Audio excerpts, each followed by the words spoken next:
असं का बघायलंय तुम्ही? तुमच्या मनात कधी अशी शंका आली नाही वे? खरं सांगा. हो म्हणजे माझ्या मनात कुठेतरी असं होतं, मग पण अजूनही ते येऊ शकले तर. तुम्ही जरा शांत बसताय काय? काय चाललंय तुमचं? ह्या सगळ्या जरतरच्या गोष्टी आहेत. आपल्या मनात लाख येईल, त्यांच्या मनात काय नसेल तर. हे बघा, तुम्ही नका जास्त डोकं चालू. घरातले मोठे चर्चा करतील आणि काही तो निर्णय घेतील. वहिनी, मला काय वाटतंय माहितीये काय,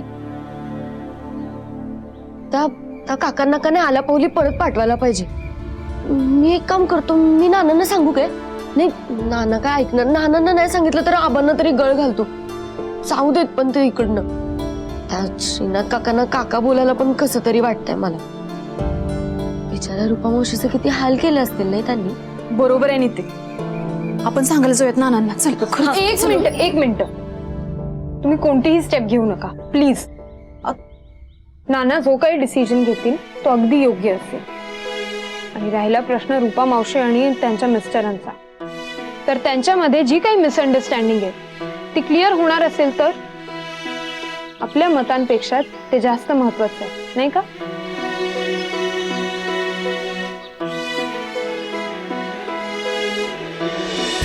नमस्कार. नमस्ते. नमस्ते सर. बसा बसा. मी सुभेदार मेजर रिटायर्ड सर्जेराव चव्हाण. नमस्ते सर. नमस्ते. हे माझा थोरला मुलगा दीनानाथ, रूपाचा दाजी. आणि हो विजय, रूपाचा बाचा, माझा नातू. Hi sir. रूपप्रभा नाही आलं? नाही, मी तिला न्यायला आलोय. ते तुमच्याकडे राहायचं नाही म्हणून आमच्याकडे येऊन राहिले ना. सॉरी सर, पण मी तिच्या इच्छेविरुद्ध काहीच केलेलं नाही सर. तिच्या मनानं तिनं माझ्याशी लग्न केलंय सर. मला तिच्याशी एकदा बोलायचं आहे. तिला प्लीज बोलवाल का सर? हे बघा, तुम्ही आम्हाला विनंती केली म्हणून आम्ही तुमच्याशी बोलायलोय. नाही तर चव्हाण कुटुंब कोणाची गय करत नाही. हा, दारात आलेल्या पाहुण्याला 2 घास खायला घातल्या बगर सोडत बी नाही. त्यामुळं तुम्ही 2 घास खाऊन घ्या, नंतर बोलू की आपण. Okay sir, accepted. पण सर, त्यानंतर माझं म्हणणं ऐकून घ्या आणि मगच तुम्ही जो काय असेल तो डिसिजन घ्या. नाना, तुम्ही या माणसाचं काही ऐकू नका. आपल्याला ऐकवायचंच आहे म्हणून काही पण स्टोरी असतील आणि सांगतील. त्यांना वाटत असेल आपण त्यांच्यावर विश्वास ठेवू म्हणून. तू गप बस की जरा. सर, तुम्हाला जर वाटत असेल मी काही खोटारडेपणा करत असेल तर तुम्ही माझं म्हणणं ऐकून घेऊ नका सर. सर प्लीज, आता माझ्यापेक्षा तुम्ही रूपप्रभाला जास्त ओळखता, त्यामुळे ऑब्व्हियसली तुम्ही सगळे तिची साईड घेणार, इट इज अंडरस्टूड. परंतु तुम्ही जर माझं बाजू ऐकून घेतलात तर बऱ्याचशा गोष्टी जास्त क्लिअर होतील ना.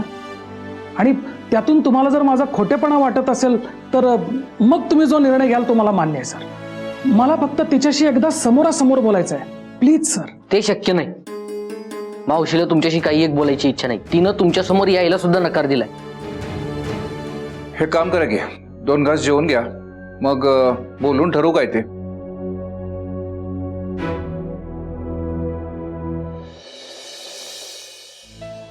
सुनबाई, जेवायला वाढा किलो. वय वय वाढ. अक्का.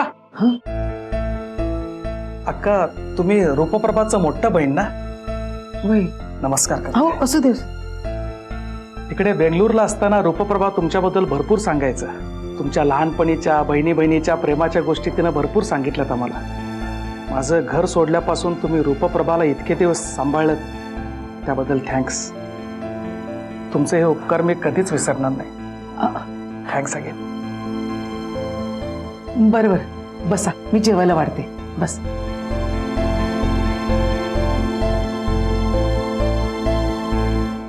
मम्मी, ते काय बोलले तुला आधी सांग मला. तुला काही उलटसुलट बोलले नाही नव्हते? गबस ग, मी बोलले त्याच्याशी, पण एकदम सरळ आहे ग. नाही, ते सरळ असतील तर ठीक आहे, नाही तर त्यांच्या हाताला धरून घराच्या बाहेर काढी ना आम्ही. नुसतं घराच्या बाहेर नाही, डायरेक्ट त्यांच्यात बेंगलोरलाच पाठवीन. तुम्ही दोघी गप्प बसा ग.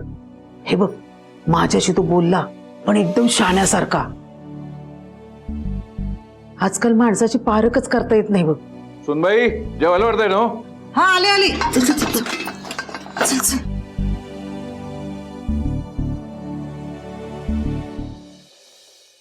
कोणी आहे का घरात? मम्मी थांब, तू वाढ मी बघतो. हा.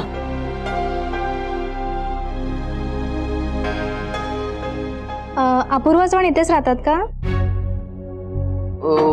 वय मला अर्जंटली त्यांना भेटायचं आहे. कुठे आहेत त्या? हाय की घरातच आहेत, पण अर्जंट म्हणजे काय काम होतं? तुम्ही त्यांना बोलवा ना प्लीज, खूप इम्पॉर्टंट काम आहे. बर तुम्ही इथं बसा, मी त्यांना बोलून आणतो. हा नाही नाही, मी बाहेरच ठीक आहे. अहो, बाहेर कुठं असं थांबतंय? अहो नको, मी बाहेरच आहे, मला एक कॉल करायचा आहे. बर ठीक आहे, मी बोलून आणतो त्यांना. हा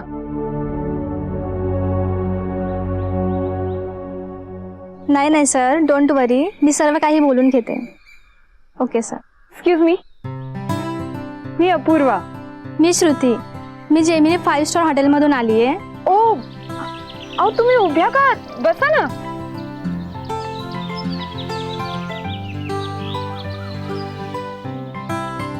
बोला. विष्णुजनकडून खूप कौतुक ऐकलं तुमचं, त्यामुळे मी इथे आली आहे. सो आमच्या हॉटेलमधून तुम्हाला एक ऑफर केली आहे. ऑफर? हो, आमच्या हॉटेलमध्ये काही फॉरेन डेलिगेट्स येणार आहेत. त्यांनी खास महाराष्ट्रीयन पदार्थ खाण्याची फरमाईश केली आहे. आम्हाला असं वाटतंय की ते पदार्थ बनवण्याची ऑर्डर तुम्हालाच द्यावी. काय? सो मला सांगा, तुम्हाला जमेल? अहो न जमायला काय झालंय? तुम्ही मला फक्त सांगा, म्हणजे कसं आहे, तुम्ही मला डिटेल्स द्या, सगळं जमेल. बाय द वे, कधीपासून सुरुवात करायची कामाला? आत्ताच. मी सर्व काही डिटेल्स सांगते तुम्हाला. चालेल. बेंगलोरला कुठं म्हटला? ते बन्नेरगट्टा एरियात असते. व्यवसाय, नोकरी? झाला पाहुणचार घेऊन झाला. आता या सगळ्यांनी तुमचा एवढा चांगला पाहुणचार केलाय म्हटल्यावर तुम्ही यांना व्यवस्थित गुंडाळलेलं असणार, हो ना? काहीच कसं वाटत नाही हो तुम्हाला? हं? झालाय ना पाहुणचार घेऊन? चला आता निघा. नाही नाहीतर म्हणाल इथली लोक खूप चांगली आहे, इथला पाहुणचार खूप चांगला आहे, राहतो मी, हो ना? रुपा काय बोलताय तुम्ही?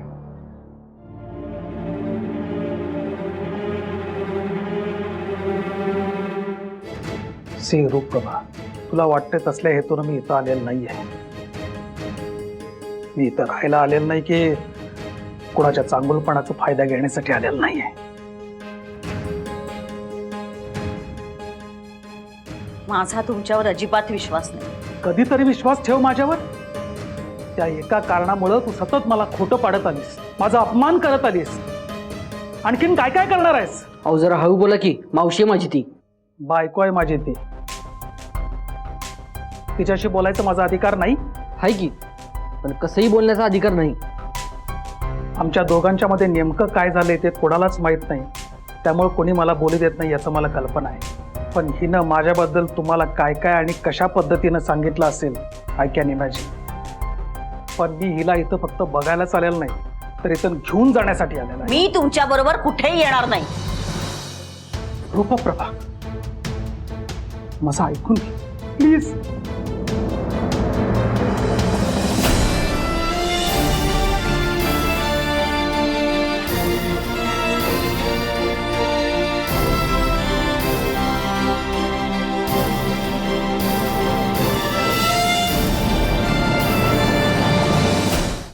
चला हो, काय बाहेर चला, करताय? बाहेर चला तुम्ही. अहो, पण माझं बाजू मांडू द्या ना. कसली बाजू? बाहेर चला. अहो, पण मला काय म्हणायचंय बोलू द्या ना.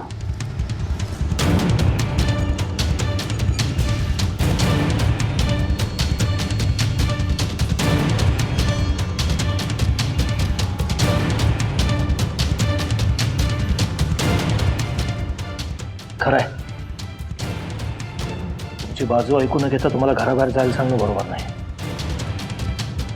तुमची बाजू मांडायची संधी मिळायला पाहिजे तुम्हाला. बोला.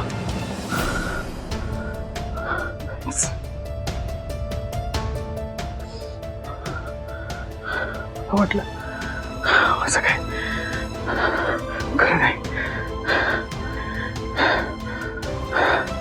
सॉरी तुमचा राग समजू शकतो,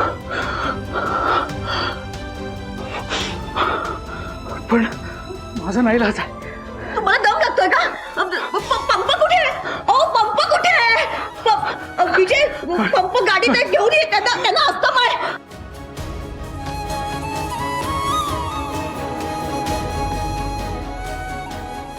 तुम्ही या, तुम्ही इथे बसा. आधी बसा. अरे लवकर ये विजय. पाणी नको, पाणी नको. विजय, अरे ते पटकन. हे घ्या.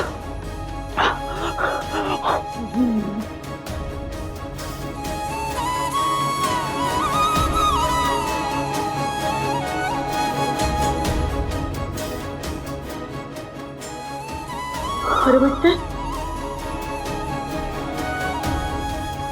बरं वाटतंय ना?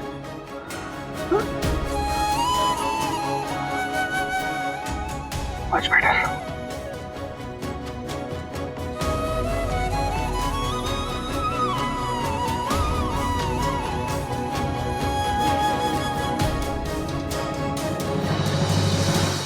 एक काम करा श्रीनाथराव, तुम्ही आता आराम करा. आपण बाकीचे काय ते रात्री बोलू की.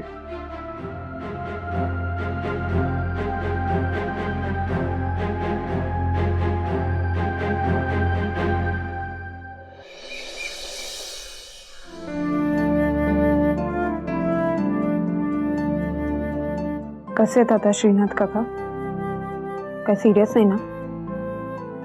सिरियस वगैरे नाही, पण त्यांना अस्थमाचा त्रास आधीपासूनच आहे म्हणे. अधनमधनं दम लागतो. पंप घेतलाय त्यांनी, औषधं पण घेतली. ए मग त्यांना आज इथेच राहावं लागणार ना? असं दिसतंय तरी. नाही, त्यातनं नाना पण म्हणले आज रात्री बसून निवांत बोलूयात म्हणून. आज रात्रीच काय तू निर्णय घेऊन टाकू. मी काय म्हणते, त्यांची ऑलरेडी तब्येत बरी नसेल तर मग कशाला उगाच त्यांना त्रास द्यायचा? वाटल्यास आजचा दिवस जाऊ दे, उद्या चर्चा केली तर नाही चालणार का? तुम्ही ह्या गोष्टीचा जास्त विचार करूच नका. तुम्ही कामावर लक्ष द्या. तुम्हाला ती मोठी ऑर्डर मिळाली ना, काय झालं त्याचं? हो, झालंय बोलणं त्यांच्याशी. खरंच खूप मोठी ऑर्डर आहे रे. फॉरेन डेलिगेट्स येणार आहेत. काय सांगताय? हो, कुठल्या देशातनं? ते माहित नाही आता, पण कळेलच लवकर. त्या देशातल्या सगळ्यात मोठ्या कंपनीला रिप्रेझेंट करणारी माणसं येणार आहेत. चांगले चांगले. पण मग त्यांना जेवायला खायला सगळं कॉन्टिनेंटल वगैरे असलं लागेल का नाही? छे छे, त्यांना प्रॉपर महाराष्ट्रीयन डिशेस पाहिजे. त्यांना कोल्हापुरातल्या जेवणाची चव चाखायची आहे. हे भारी झालं एकदम. तुम्ही एक काम करा की मम्मीला सांगा, ती असले एक एक डिशेस बनवून खायला घालते का नाही बघाच तुम्ही. मग तुला काय वाटलं? तेच करणार आहे मी. आमच्या हेड शेफच ठरवणार आहेत कोणकोणते पदार्थ बनवून पाठवायचे ते. म्हणजे इन फ्युचर ते डेलिगेट्स पुन्हा कोल्हापुरात आले की नाही की आपल्याच हॉटेलमध्ये जेवण ऑर्डर करणार.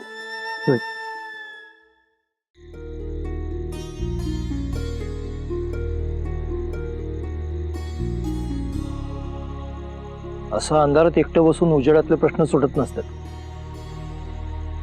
त्यांना उजेडातच सामोरं जावं लागतंय. सामोरं जाऊन आयुष्यात अंधारच येणार असेल तर निदान सामोरं जाण्यातलं समाधान तरी मिळेल. असा अंधार कवटाळून बसायचं कशाला? काय म्हणायचंय तुम्हाला? श्रीनाथ बद्दल बोलायचंय जरा. त्यांचं काय? एवढ्या लांबून तुम्हाला न्यायला आलेत ते. लई जीव आहे त्यांचा तुमच्यावर. तुम्हाला न्यायसाठी केवढं धडपडायला लागलं. आणि मला वाटतं तुमचं पण त्यांच्यावर. हेच ना की माझं श्रीनाथवर प्रेम आहे की नाही? सरळ विचारा ना. इथले तिथले प्रश्न कशासाठी? हे बघा, माझं आणि श्रीनाथचं काय भांडण झालंय हे घरात कुणालाही माहिती नाही आणि तुम्हालाही माहिती नाही. मी बरीच वर्ष काढली आहे श्रीनाथ बरोबर. मला माहिती आहे की त्यांना टेन्शन आलं की दम लागतो. त्यांना अस्थमा आहे म्हणून मी धावपळ केली इतकंच. आणि कसं आहे ना, रस्त्यावरच्या कुठल्याही माणसासाठी किंवा काय होतं ते, हा असहाय्य स्त्री, तिच्यासाठी तुम्ही हेच सगळं केलं असतं ना. मागे सांगितलं होतं तुम्ही मला. विसरलात? थोडक्यात श्रीनाथवर तुमचं प्रेम नाही असं म्हणायचंय तुम्हाला? तुमचं प्रेम आहे माझ्यावर?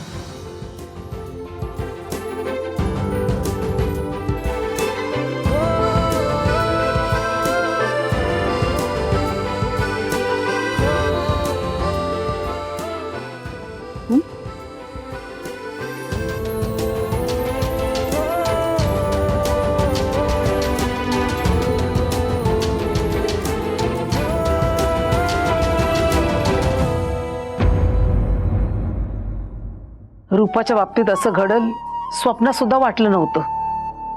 काय होऊन बसलं हे? कोण खरं बोलतंय कोण खोटं बोलतंय तेच कळन हवं. मम्मी, काही झालं तरी रुपी मावशी इथनं कुठेही जाणार नाही. अगं ती इथं आली तेव्हा कुठल्या अवस्थेत होती विसरलात होय तुम्ही? मला तर वाटायला आरोप दोन्ही बाजूनी होणार, पण आपण शांतपणे विचार करून त्यातनं मार्ग काढायला पाहिजे. होय, तुम्ही काळजी करू नका, सगळं ठीक होईल बघा. मम्मी, तू हे सगळ्यांना सांगतेस पण सगळ्यात जास्त टेन्शन तूच घेतेस. तू हे आधी जास्त टेन्शन घेणं बंद कर. ते बघ, रुपी मावशी सगळं चांगलं होणार आहे. आम्ही आहोत ना मग. इजा, तू या प्रकरणात लक्ष घालू नकोस. हे बघ, अपूर्वाला नवीन ऑर्डर मिळाली नव, त्याच्यात लक्ष घाल. हे सगळं प्रकरण मिटवायला आम्ही आहोत. अगं सगळं मान्य मला मम्मी, पण रुपी मावशीला या घरात मी घेऊन आलो का नाही ते पण माझ्या जबाबदारीवर. इजा, जबाबदारी घेताना तुलून मापून घ्यावी. नाही, जबाबदारी झटकाय सांगत नाही मी, पण कधी ना कधी आपल्याला त्या जबाबदारीतनं मोकळं व्हावं लागतंय. असं का बोलायला लागला तुम्ही? खरं काय खोटं काय ते लवकरच कळलं आपल्याला. पण मगाशी श्रीनाथची गप्पा मारता मारता चर्चा झाली आमची. त्याच्या बोलण्यातनं वाटत होतं की त्याचीच बाजू बरोबर असणार.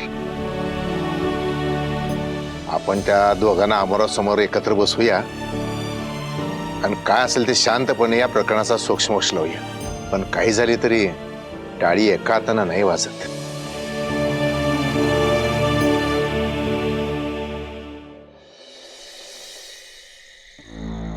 बसा की.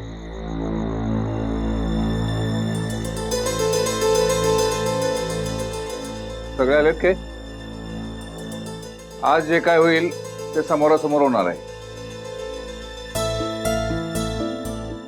रूपा कुठे आहे? ती आतच आहे. ती आत काय करते? त्यांची बाजू समजायला नको? दोन्ही बाजू ऐकल्याशिवाय निर्णय घ्यायचा कसा? कोण बरोबर कोण चूक हे ठरवणार कसं? जावा, कोणीतरी बोलवा की तिला. थांबा, बोलवते. तुम्ही बसा, मी बोलवते.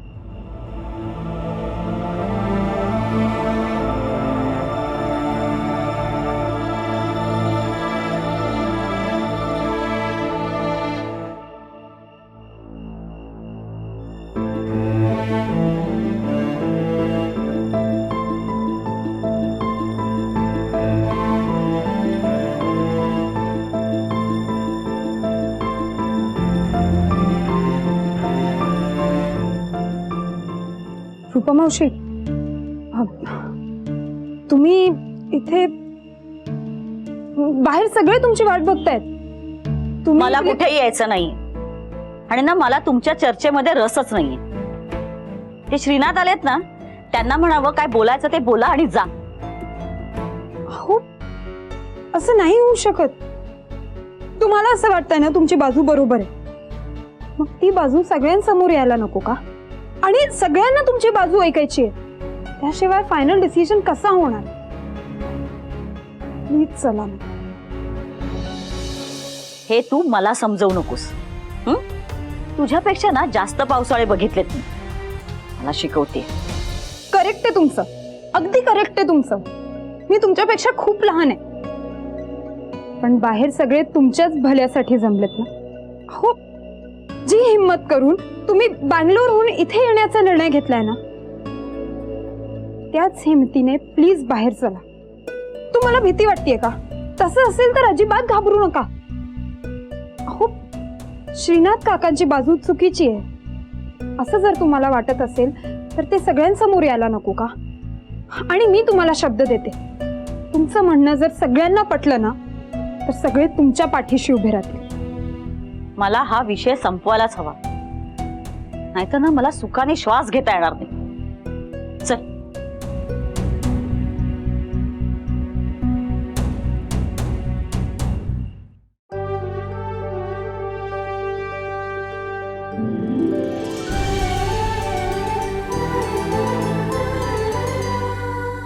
अधिक माहितीसाठी सोनी लिव्ह ॲप डाउनलोड करा.